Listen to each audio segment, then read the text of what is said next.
Hey, what's up, y'all? This is Rodney, and I'm back, and I just wanted to come and run my mouth. Baby, let me tell y'all something. Yesterday, the way that my heart just dropped down to my kneecaps. So I was online minding my business and other folks' business, and I just ran across the neighborhood talk, and they posted a picture of Sheryl Lee Ralph. And I didn't even read. I just saw this woman with some angel wings, and I just assumed that mama had went home to glory and she earned her wings. When I tell you the way that I just stopped and stared at my phone because I really thought this lady had died. Come to find out she ain't even died. Thank God. But she didn't even die. She was just basically wishing us happy holidays and a blessed new year. So, girl, I was like, where did they get this picture from, and why is she using this picture of all pictures, right? Anyways, I went to her Instagram page, and she had made a post on December the 1st, and it was she basically just reused the picture. Today is World AIDS Day. We honor the lives lost, celebrate the resilience of those living with HIV, and stand united in the fight for awareness, access to care, and a cure. Let this day remind us of the power of compassion, the importance of education, and the progress we can achieve together. The fight isn't over, but neither is our hope.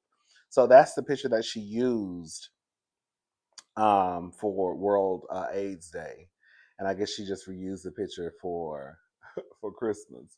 But Mama, when I tell you, don't do that, Mother Cheryl, don't, girl, you don't take the wings off your shoulders, girl, girl. This is not Victoria's Secret's fashion show. Hello, girl. If you don't take those wings off your shoulders, Mama, it's a cute picture. But I really thought that lady had died. I said, "Oh my God! Oh my God! Oh my God! Oh my God! Oh my God!" I was like, "Oh, she's still alive." Okay, she's just being dramatic, girl, with these angel wings on her back. Girl, anyways, girl, let's go ahead. I just want to just tell y'all about that. Let's go ahead and move on. Baby. Now this article is kind of long. I'm not going to read the article in its entirety, so I will put the link to um, the read in the description box. So for those who want to read the entire article, then go ahead at it. All right. But, okay, this is according to NBCnews.com. Celebrity pastor plagued by Diddy misinformation on YouTube asks court to intervene. So a lawyer for Bishop T.D. Jakes filed a motion seeking more information about 4 YouTube accounts posting salacious misinformation about him. So, a lawyer representing Bishop T.D. Jakes, the celebrity pastor, is going to new links to try to combat artificial intelligence generated misinformation posted about his client on YouTube, saying the platform has failed to effectively uphold its own policies. On Thursday, Dustin Poosh, an attorney for Jakes, filed a motion in the Northern District of California seeking to subpoena Google, YouTube's parent company, to share information concerning the identities of 4 YouTube account holders. They are purportedly located in Pakistan, South Africa, the Philippines, and Kenya, according to the account's About sections on YouTube. The motion said these accounts made false claims about Jakes, citing previous NBC News reporting about AI generated misinformation on YouTube, and added that the elements of the videos were likely created with AI tools, including images used in thumbnails and voiceovers. YouTube videos utilizing AI have been popular for years, and YouTube recently introduced AI initiatives to dramatically increase the amount of AI generated content and material on the platform. But AI elements have also been used to spread misinformation on videos that have the potential to make a large profit for both YouTube and their creators by monetizing them with ads. The motion filed by Jake's lawyer is significant is a significant development in efforts to combat viral AI-generated misinformation on the platform, being one of the first of its kind attempting to unmask the creators behind it. Ooh, girl. In a previous reporting, a YouTube creator behind similar content previously confirmed their use of AI tools to NBC News, and AI detection experts found a high likelihood of similar content involving AI-generated images and audio. YouTube did not immediately respond to a request for comment, baby. And then, of course, they kind of talk about Diddy a little bit. In the last years, Jakes has been the subject of hundreds of YouTube videos that have received millions of views, um, basically surrounding the allegations made about Sean Diddy Combs, with whom Jakes has been associated with in the past. And then they go into, y'all already know about Cassie and Puff Daddy. Let me get to the part where they said they did a little investigation. Okay. Alongside the real news coverage of the Combs case, an online misinformation ecosystem targeting Black celebrities has flourished. In January, NBC News identified dozens of videos with hundreds of thousands of views containing AI generated information about Combs, Jakes, and people like TV host Steve Harvey and actor Denzel Washington. Some of the videos falsely reported the individuals being arrested, and others featured thumbnails with salacious fake images of celebrities in bed together. NBC News found that some of these videos were created using AI tools. YouTube took action on some of the videos and channels NBC News identified, but Jake's attorney wrote in his motion that YouTube has failed to take action on many of the videos he's flagged for the company. Baby, YouTube said, "Look, we're doing the best we can do. We'll get to him when we get to him." Okay. Um, I stand with YouTube. Okay, YouTube. I stand with you, YouTube. Okay. Anyways, and then it goes to talk about Diddy and um the Lil Rod, allegations and lawsuit. It also says that Jakes has not defended Combs in the wake of Ventura's lawsuit, Cassie, but he has defended himself from an avalanche of false and absurd videos about him, Combs, and other Black celebrities, the motion said. Baby. These YouTubers are purportedly using the sensational allegations revolving around Sean Diddy Combs to attack, humiliate, degrade, and defame Bishop Jakes and many other prominent Black celebrities with manufactured claims that he is guilty of the same crimes and other lewd and repulsive conduct as Mr. Combs, the motion said. In other words, YouTubers are using Bishop Jakes' prominence as clickbait to attract unwitting users to view their knowingly false videos for their financial gain. Girl. I'm sorry, for their impossible other foreign companies' financial gain. As described in the motion and in screenshots of YouTube video titles and thumbnails viewed by NBC News, fake images show Jakes in a prison jumpsuit and handcuffs and in sexual scenarios with other male celebrities.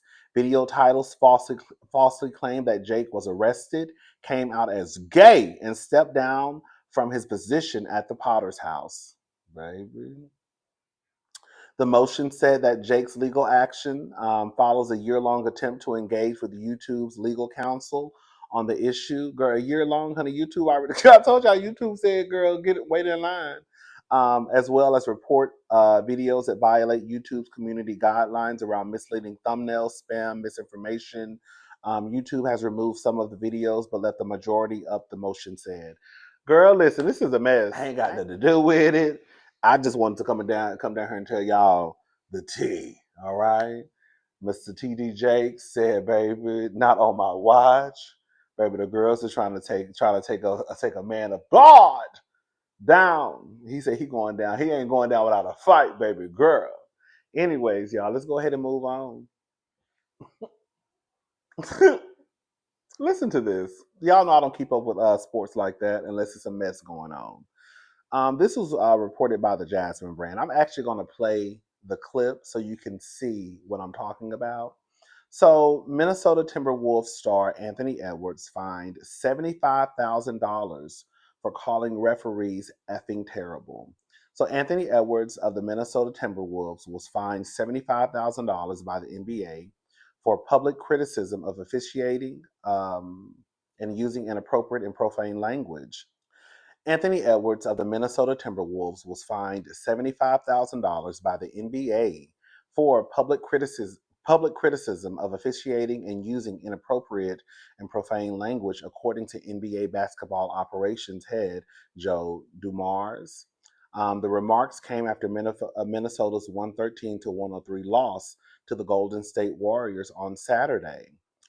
Edwards only had 4 free throw attempts and was called for 4 personal fouls in the game, likely fueling his frustration. Despite no significant disparity in foul shots, 25 for Minnesota, 23 for Golden State, Edwards took issue with non-calls. This is Edwards' second fine in 2 weeks. He was fined $25,000 on December the 8th for using profanity to praise teammates' defense against Golden State. Over 5 weeks, Edwards has accumulated $135,000 in fines, including a $35,000 penalty for flipping off a fan in Sacramento on November the 17th. The Timberwolves next face the Atlanta Hawks on Monday, followed by Christmas Day and Friday matchups against the Mavericks and Rockets. Is the NBA going too hard on AE? Let me play this clip, and I'm gonna say what I gotta say, and I'm gonna be done with it. And I'm getting up off of here. Fucking terrible. Yeah, all of them. Besides the woman. Yeah, but the other 2 dudes, terrible. Excuses, the reason they call a foul, the reason they don't call a foul, the shit was terrible. They don't want to talk back to my coach. They don't want to talk back to me. I said one thing to the ref, and he gave me a tech. Motherfucker told one of my teammates, if I would have said y'all calling the bad foul, he wouldn't have gave me a tech. Niggas, they just sensitive. And they terrible. They never give us the benefit. They penalize me and Drew for being stronger than our opponent every night. We don't get no calls. So, yeah, that's how I feel about the officials every game that we play.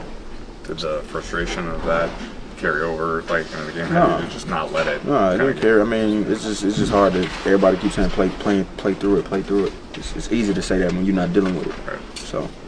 That's what's frustrating. So you think that's a thing that's been consistent all year, not just tonight? Hell yeah, it's been consistent all year, but tonight was bad. They was getting ticky-tack fouls and we weren't getting nothing. So that's just how I feel about the officials. The 2 dudes, not the woman. Yeah.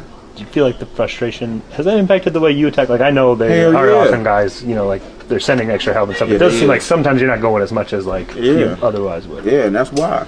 Shit, because I get penalized for being stronger than my opponent. So they get them the benefit of the doubt. I get the same, they bump me the same way they bump everybody else, and I never get the call. So I don't know what got to go down, but something got to happen because that shit is terrible.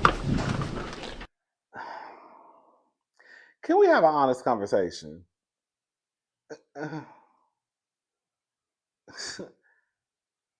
I saw this on the Jasmine brand. I think Hollywood Unlocked reported on it. And I just feel, this is just my feeling, right? I just feel like there were too many people in the comment section defending this. Girl, this boy is at work, okay, with his uniform on. And while he's at work, a part of his job is to do interviews, clearly.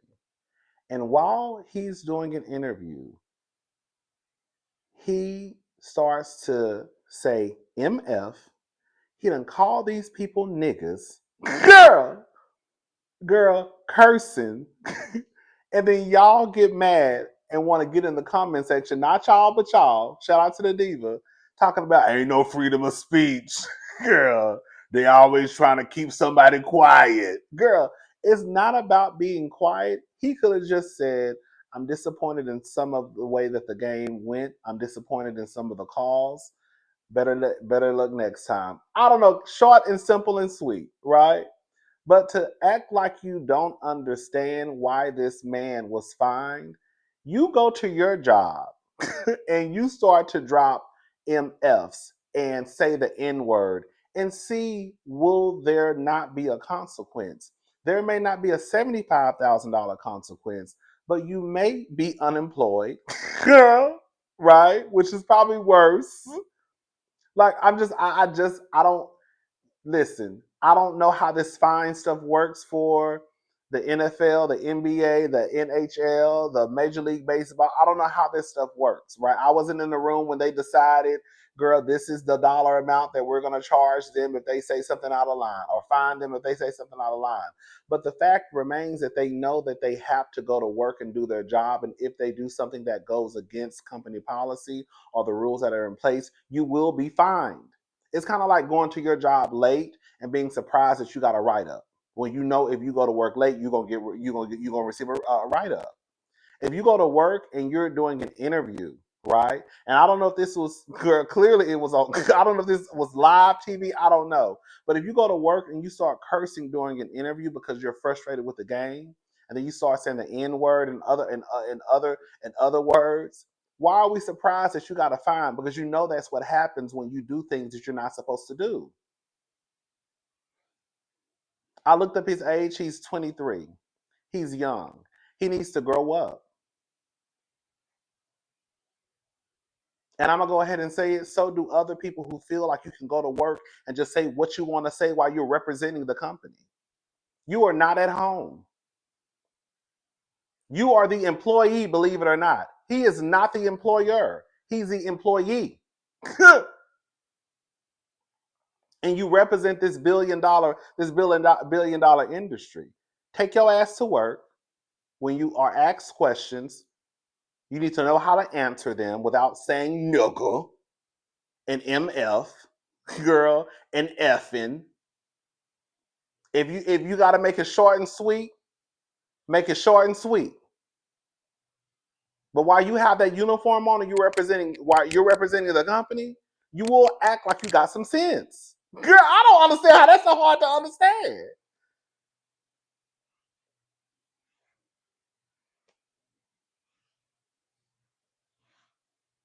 I think sometimes people look at basketball players or football players as like they're not employees. Yes, they get paid a whole lot of money, more than what most people will make in their life, right? Yes, they don't have the jobs that normal people have, that most people have. Because that still is an organization, that still is a company, they still have rules that you have to follow. Some stuff they don't care about, stuff they should care about, some stuff they care about. I was about to go on a whole rant. Anyways, it is what it is. Anthony Edwards, whatever his name is, baby, you're gonna have to get it together. Yeah, Anthony Edwards, you're gonna have to get it together. You're gonna have to learn how to do a proper interview without all that cursing and calling people niggas in an interview while you have your uniform on, while you're at work. Girl, you're not at your house at the kitchen table. You're at work.